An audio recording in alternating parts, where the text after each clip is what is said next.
Безнең көндүк авылында гайна җәйне үтеп килә. Уфадан күп кенә галимчеләр, делегация килгән, без аларга шатбыз. Безгә еш кына килеп торсыннар инде алар. И без гайна башкортлары да үзебезнеке милли бардарыбызны, үзебезнең милли тарихыбызны, милли киемнәребезне саклап, шул үзенчәлекле телне саклап яшәп ятабыз инде. Минемчә, шул Уфа якка безнең үзенчәлекләрне игътибар итеп, безнең шул милли районыбызны ничектер поддерживать итер өчен бер адым дип уйлыйм инде. Бүгенге чара, бүгенге мероприятие, у әлбәттә быелны переписка багышланган чараларның берсе булып торадыр дип уйлыйм.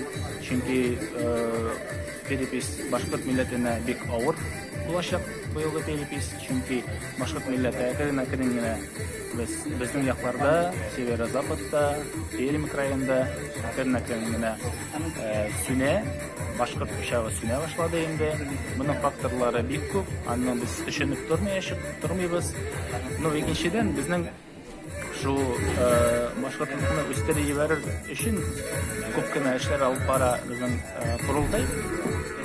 Мондагы торган историко-культурный центр күп кенә мероприятиялар оештыралар. Минемчә, гайна башкорт яшәп калачак. Һәм алар үзенеке тарихын, үзенеке милләтен, үзенеке гореф-гадәтләрен, телен саклый алачак дип уйлыйм. Үткән елга грант минем гайнәләр халкым телем тарихым дип атала иде. Шушы грант буенча без 10 точкада факультативный занятиялар алып бардылар шушы тема буенча. 140-тан артык балалар белән заниматься иттеләр. Шуннан соң гайна сүзлеге дигән китап чыгардык. 2000 экземпляр, 1000 грант акчасына, 1000 спонсорлар акчасына.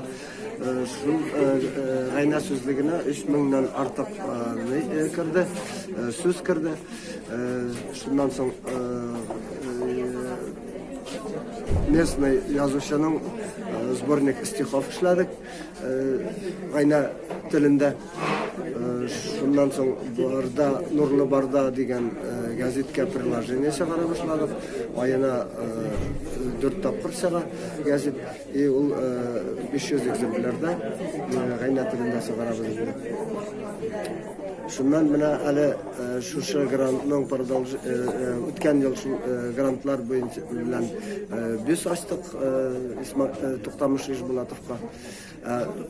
Халык үзенең шәхесләрен бик танымай, килеп без янына бу кем дип аптырап торалар. Шуңа мин дальше бу быелгы грантка шул без янына яңадан золотые книги дигән информация стендлар куячакбыз инде. Книга алтын китаплар, 4 китап булачак. 4 китапта берсендә Исмагил Тасимов тарафында, берсендә Туктамыш Ишбулатов, берсендә Салават Юлаевның полковниклары булган кешеләр, и 4-нчесендә 1812 елда гайнәләрдән медальләр алган Ватан сугышында гайна предводительләр керәчәк шул китапларга. Был эшләгән эшләрне, конечно, безнең исполнительный комитет дигән 15 кешедән районнарда булган курултай җитәкчеләре, гайнәләрдән арасыннан булган активный җитәкчеләр белән бергә алып барыла торган эш. Шуның өчен мин аларны яңадан шушы эшләргә кушылып, ныгырак, матуррак итеп эшләрне дәвам итәргә кирәк дип уйлыйм. Әлегә кадәр эшләдек, дальше да дәвам итеп, еще күбрәк эшләр без дип ышанам.